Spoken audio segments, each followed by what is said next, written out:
and welcome to another session of Music Matters with Ev. And I am so pleased to say that we have in the studio with us someone who I was fortunate to have worked with for a short amount of time, but I got the opportunity to sample her dulcet tones and her able songwriting ability. And wow, what a what a musician, what a singer. Scarlett Hey, Fagan. long time no speak, Everton. How are you? I'm okay now. How are you? Yeah, I'm good as well, thanks. Excellent, excellent, excellent. Okay, we had a little bit of a scare then when you said you're having technical difficulties, but fortunately you're here with us live. So Yeah, I worked it out. good. All right. Well, without any further ado, who is Scarlett Fagan? I am a singer and I would call myself a soul singer. I am from London. I also grew up in Devon and now I live in Bristol and I've lived here for quite a while now, I think like 6, 7 years, something like that. Okay, so tell us about your musical beginnings and what took you up to how you were doing up to 2019. Um, So musical beginnings, I've got two parents that are very into music. They're not performers or anything like that, but they kind of raised me on music that they were into. So I was quite heavily into like soul music, northern soul, Motown and reggae when from quite a young age. And I used to nick all my mum's CDs and Mhm. all the Motown Chartbuster stuff and just listen to that on repeat and like basically listen to it until I'd learn it and then just have a little sing song in the kitchen and stuff like that. I've always been into performing as well, but when I was younger, the focus was actually more on acting because Mhm. um, I always liked singing, but it seemed too scary to me. So I used to Okay. act instead because I could just pretend to be someone else and it wasn't quite as personal. But then it just got to a point where I was like, no, actually, I do want to sing and perform and stuff. So yeah. Good.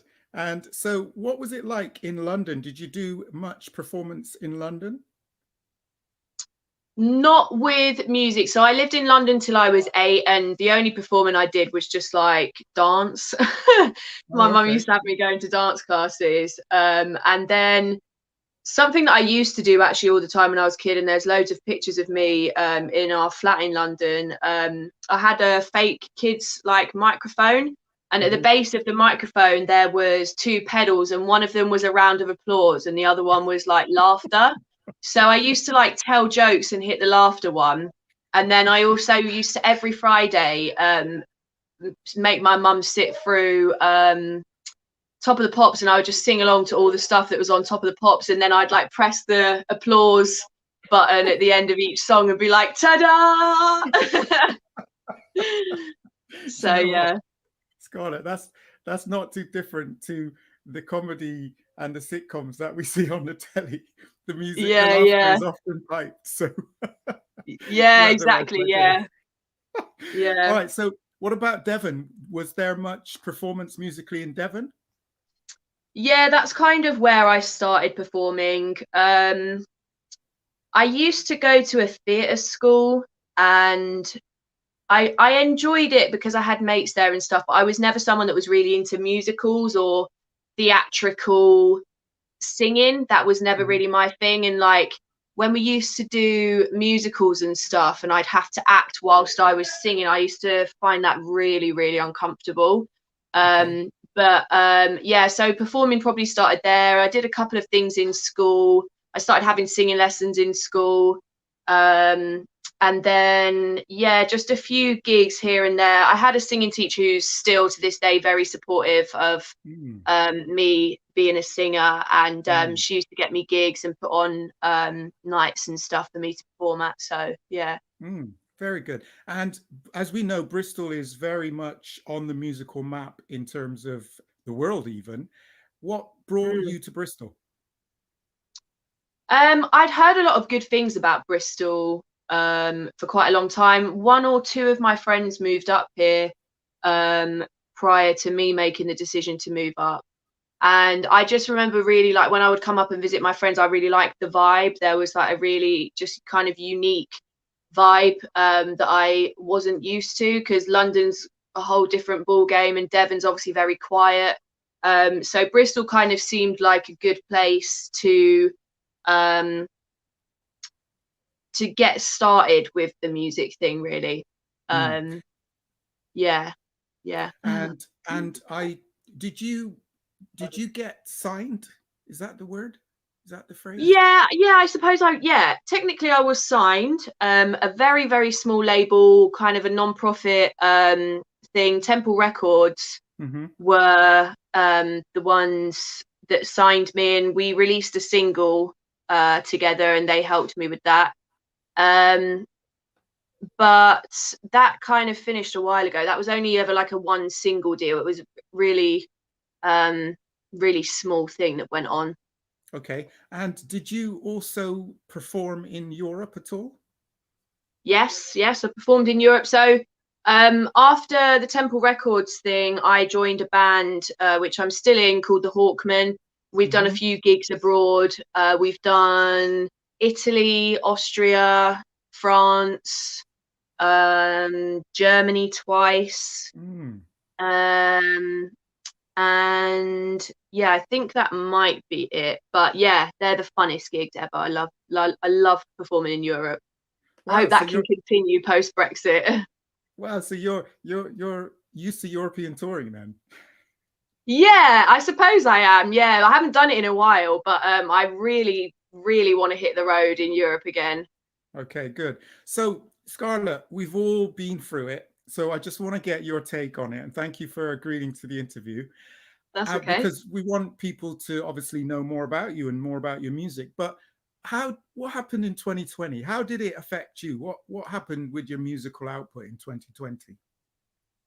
So it was kind of funny. I mean, I had loads of gigs booked last year, including one in London on my birthday, and I was really excited for it. I was like, what better way to spend your 27th birthday than on stage, you know, family, friends in the crowd. Like, it was a cool venue.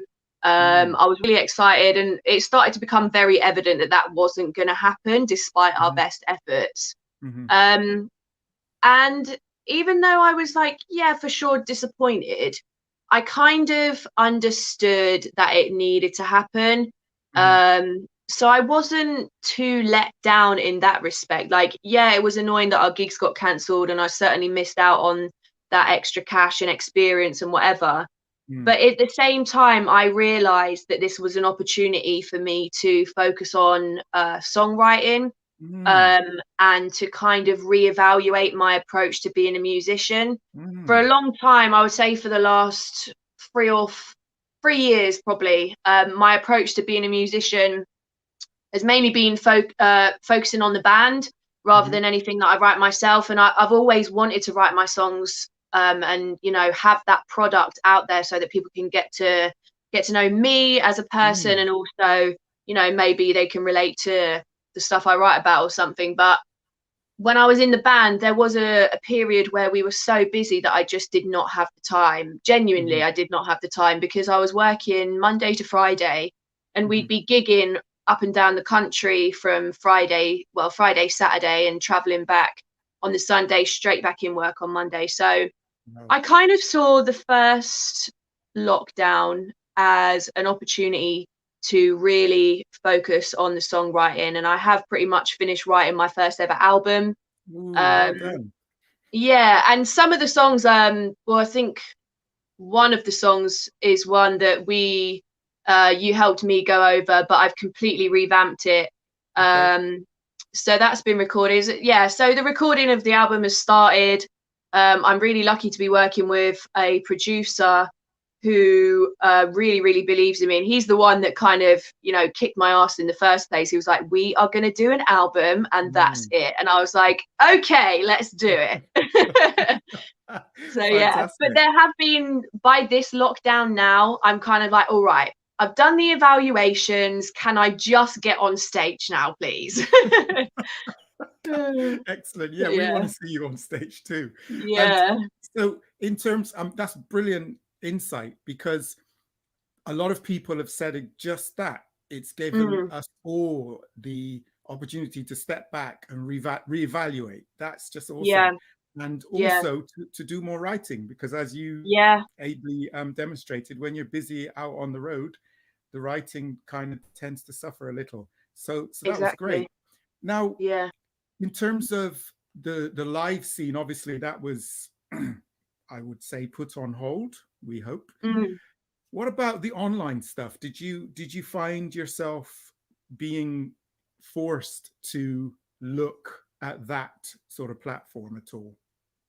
Yeah, certainly. And like, although I'm quite young, I've been quite old school. I'm like, I say that I'm part of the Facebook generation, not the Instagram generation.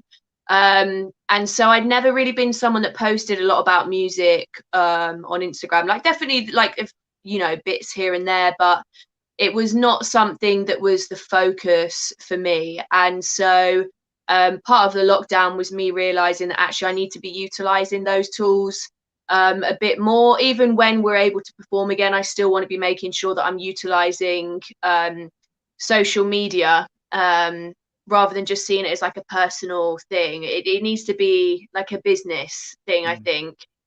mm, So I started posting covers on like Instagram TV and on YouTube and stuff.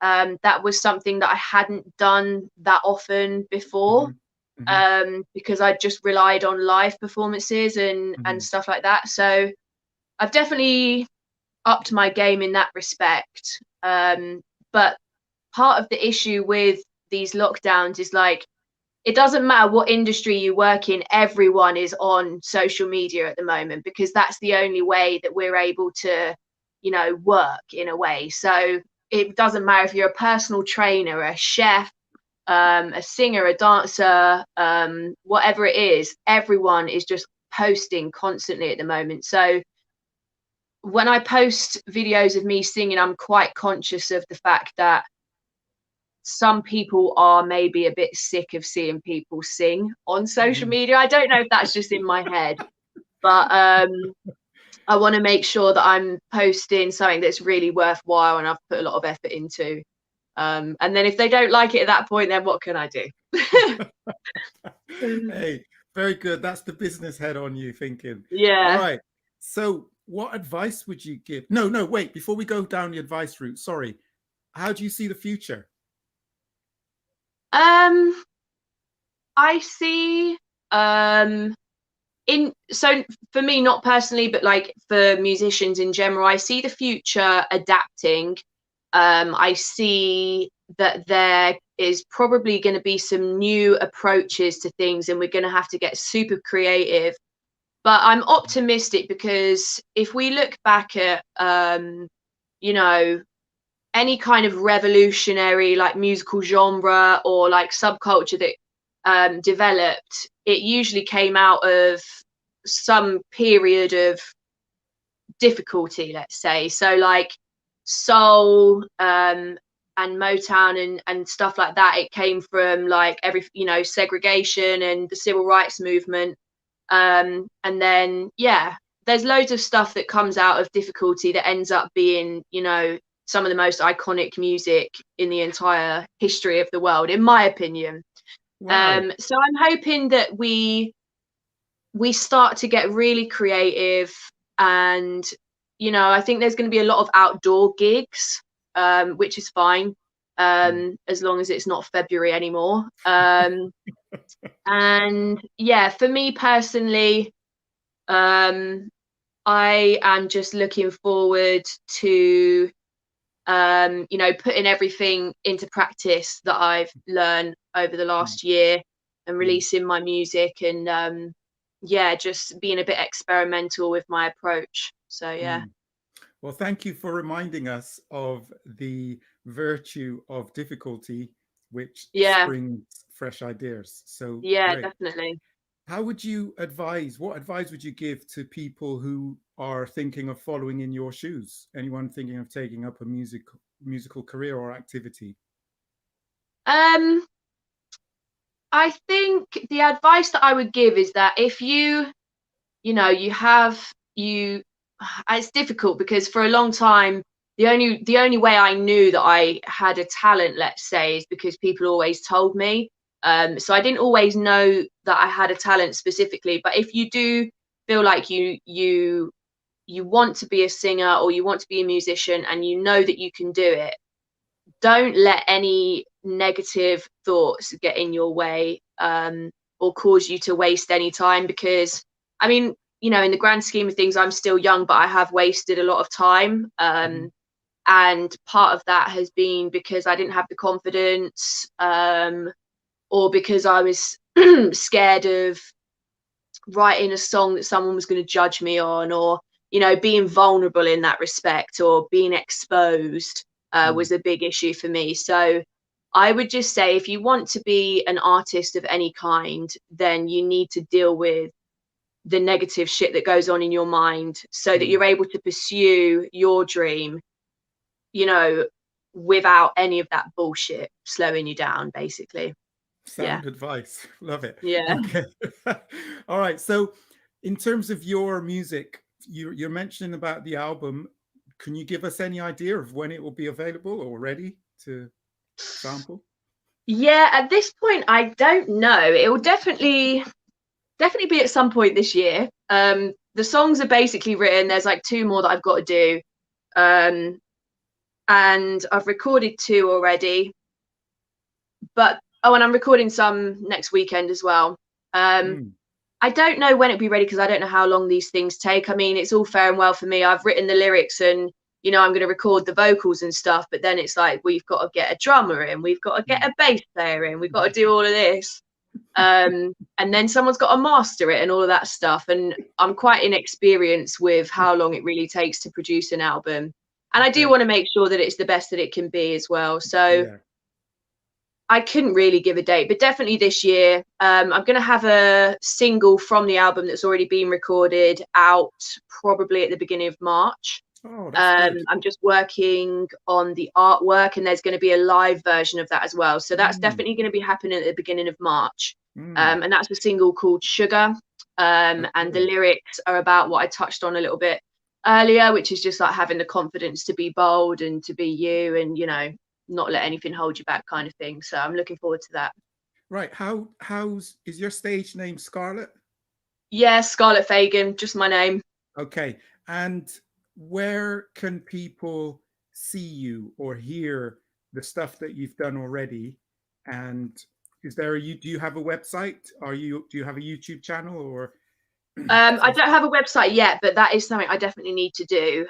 So I'm very active on Instagram and Facebook, and I have a YouTube channel as well. There's just some random covers on there at the moment, but there will be some more professional looking content at some point this year. But if you just type in my name, Scarlett Fagan, it's Scarlett with 2 T's, and Fagan is Fagan, then I'll definitely come up because it's a fairly unique name. So yeah. Okay, that's cool. YouTube and Facebook, is it as well? Yeah, Facebook, Instagram, and YouTube, all under Scarlett Fagan. Okay, excellent. All right, I've put that in the comments. Okay, so thank you very much. The last question I want to ask you is just to get your take. I've asked everyone this same question, and I'm so interested to hear how you answer. Scarlett, if 2020 was a human being, what would you say to him or her?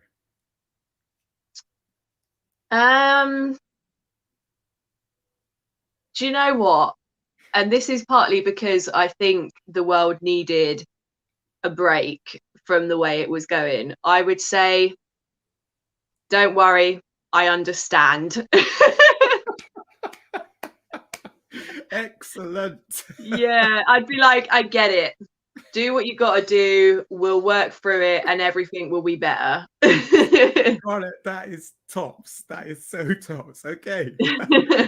I'm telling my age. You haven't heard that expression for ages. All right. So that is just awesome. So thank you again for agreeing to come on and give us your thoughts on a few things. And I want to say that we're keeping an eye on you now, and we're looking out for the single. We're looking out for the album.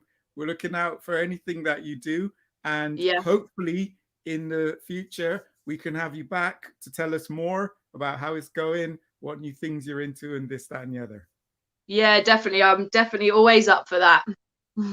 So thank you once again. And in the meantime, take care. Yeah, thank you. You too. Nice speaking to you, Everton. Okay, bye. Bye.